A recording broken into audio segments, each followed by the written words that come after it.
Welcome to Capitol Hill. I'm Latika Burke. Federal Labor's crackdown on foreign workers and its pledge to send them to the back of the queue has earned them the endorsement of Pauline Hanson. The former One Nation leader says Labor's new direction on foreign workers vindicates her stance of a decade ago. Business says the debate is at risk of running off the rails, but the government's not backing down from its tough talk. There's nothing wrong with saying that Australians should go first when it comes to job opportunities generated in industry here, if they've got the appropriate qualifications and are willing to work.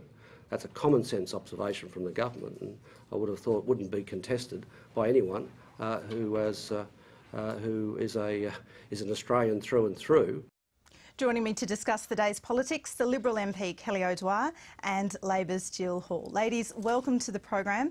Jill, firstly to you, are you comfortable with a policy or at the very least rhetoric that Pauline Hanson would happily call her own? Well, I wouldn't agree that Pauline Hanson can call our policy her own, but I am comfortable with the fact that Australians should have the first opportunity to get jobs here in Australia. Now, in my electorate, I've had people come to complain to me that they can't get jobs that they're qualified for and that people are being brought in from overseas to fill those jobs. I've even had people come to see me who have lost their job and been replaced by somebody from overseas where they'd worked in that job for a long period of time. So it is an issue, and in my area there's a lot of people that have got qualifications to work in mining. They've sent off resume after resume after resume to Western Australian mining companies, and they haven't even had an acknowledgement of their resumes or their applications for jobs. So it is an issue. It is a big issue, and I think that Australian workers, where they're qualified, should have first go at those jobs. Does that mean because it's an issue Labor is necessarily approaching it in the right manner? Do you agree with this rhetoric of front and back of the queue? I mean, when the Liberals used that rhetoric and continue to use it about asylum seekers, Labor accuses the opposition of demonising asylum seekers. They don't like that language. Is it right to now apply that to foreign workers? Well, my language is if there's an Australian worker that's qualified for the job, then that Australian should get the job. We shouldn't be bringing overseas workers in to fill jobs here in Australia that we've got Australians that are qualified for. We need to make sure that our Australian workers get first shot at any job here in the country, particularly when they've got the qualifications. Well, Kelly O'Dwyer, it's been said it would be un-Australian not to agree with the government's view on this. Is that right? Well, I thought it was very interesting. Jill's response was to immediately run away from any comparison with Pauline Hanson, who has herself endorsed this as a policy that she'd be proud to call her own. I think it's a mass distraction, though, from the government's own failings on border protection that they have raised this issue regarding 457 visas. The government says that this is such a terrifically significant issue, and yet it's come up with less than a handful of examples. They're instead talking anecdotes, and yet we know in the Prime Minister's own office she's got somebody there in a very, very senior role who's on a 457 visa. So it's a matter of do what I say, not what I do. I think it is a mass distraction because we know that the government has failed on border protection. This is an example again of the Prime Minister who declared that this was one of the problems that she was going to solve, and yet we've seen now a $6.5 billion blowout because they dismantled the previous coalition government's border protection measures. Kelly O'Dwyer, the government is in crisis. Do you think it's right to conflate these two issues? Skilled migration is very different to immigration, and even that is very different to the issue of asylum seekers and how they arrive in Australia. Aren't you, if you want to say the government is using the wrong rhetoric here, aren't you just as guilty of that by conflating these two issues? Well, the government's using it as a smokescreen. We know that the government doesn't want to talk about its record on border protection, so instead it's trying to reach out and say that it's going to do something about 457 visas. Now, if there is a problem, as they say, with 457 visas, then this problem has been established under their watch. The government does nothing to actually stand by their record. It does nothing to stand by their record, whether it's on 457 visas or on border protection issues, and frankly they simply just need to be held to account. Julia Gillard is a Prime Minister that is dictated to by union bosses.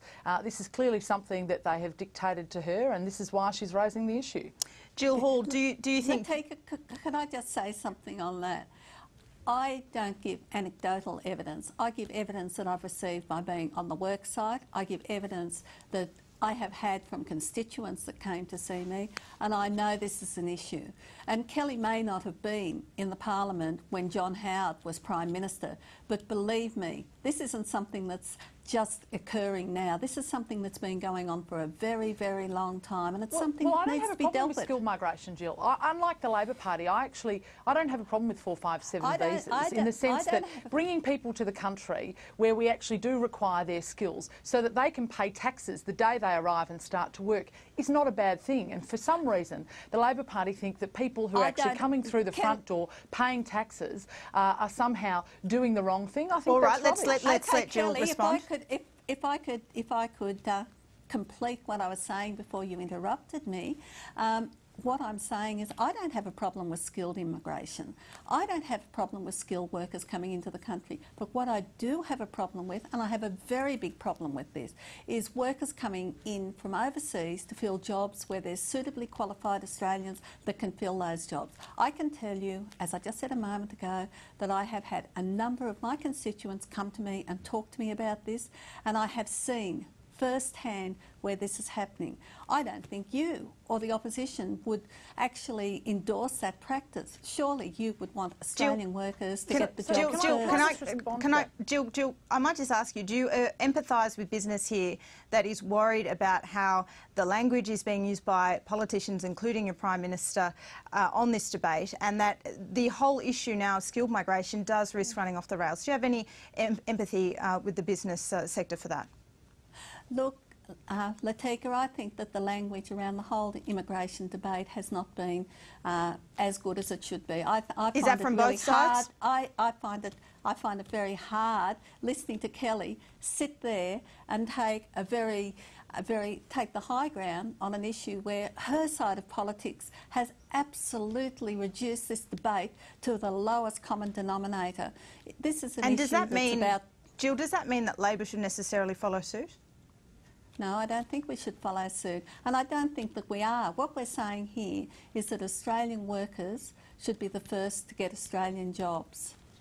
But under the current scheme, under a 457 visa, it is in circumstances where you can't find somebody to do that job who has the skills to do that particular job. So this is a bit of a faux argument, Jill, and that's why I think it is disturbing to hear the Prime Minister use the language that she has done, language that clearly Pauline Hanson and others would agree with. I think it is a bit disingenuous of the Labor Party to be coming out and talking this language when in fact their record on these issues is incredibly poor. All right, let's move to another... If it only operated in that way, Kelly, that'd be fine, but that's not how it operates. There are there are unskilled workers coming in to fill jobs that Australian workers can and are prepared to do. All right, let's move to a fresh topic now. Today, the GDP figures came out. They showed that Australia's economy grew by 0.6% in the December quarter, posting 3.1 for the year. Let's have a listen to the Finance Minister, Penny Wong, who spoke to ABC News 24 a little earlier. Most of the OECD would quite like to have Australia's figures. It does show a few things that we have to understand, and one of them is that nominal GDP, that is the value of goods and services, is below real GDP, that's the volume. That's a very unusual situation. In fact, to have 3/4 of nominal GDP being below real GDP hasn't happened in half a century.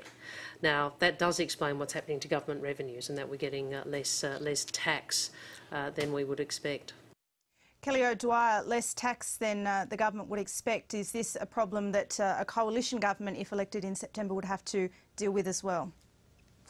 Well, I think the Finance Minister needs to come clean. In fact, they're receiving increased revenues when compared to the last years of the coalition government, and it doesn't matter how many times that they say anything to the contrary, the facts speak for themselves.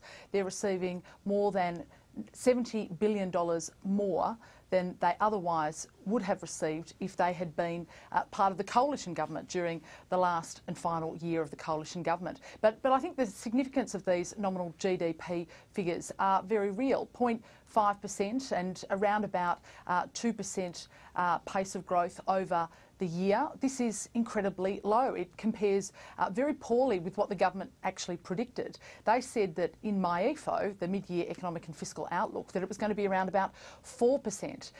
These figures, the 0.5%, is actually the lowest that we have seen, separating out the GFC, the lowest that we have seen since the recession of the early 1990s. And it is a true reflection of the fiscal incompetence of the current Treasurer and this current government. Jill Hall, I'll let you respond to that. Yes, fiscal incompetence. And it was really interesting to hear Kelly mention $70 billion, because that's the size of the black hole that the coalition has in its costings. Now, if I could say that Australia's economy has performed better than any developed economy in the world. We've handled the GFC, where people's mortgage rates have decreased by $5,000, and the figures that we have before us today are very strong. 0.6% growth in the December quarter is good. It compares very, very favourably with other OECD countries. Now, Jill Hall, if that's the case and the economy is tracking well, why is your government embarking on some serious spending cuts, things like cuts to single mums' welfare, which is hurting single mothers out in the community? Is that something that you can abide by? Well, the cuts that have been put in place by the government have been designed and were designed to bring the budget back into surplus.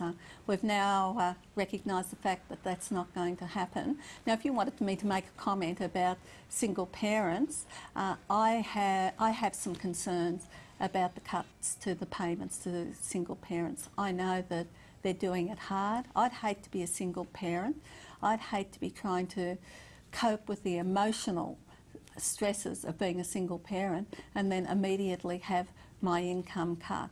I think it's something that we should look at, and we should really understand the impact that these cuts have had on people, on their lives, on their ability to care for their children and to offer them the kind of support that they need. And if I can say, it's not only those single parents that are receiving payments. These are people that are working, and because of the way the New Start and the supporting parent benefit works, they can't earn as much money before they lose. And Jill, just very quickly, because we do have to go in a second, but having a look at it, does that mean you'd like those cuts reversed?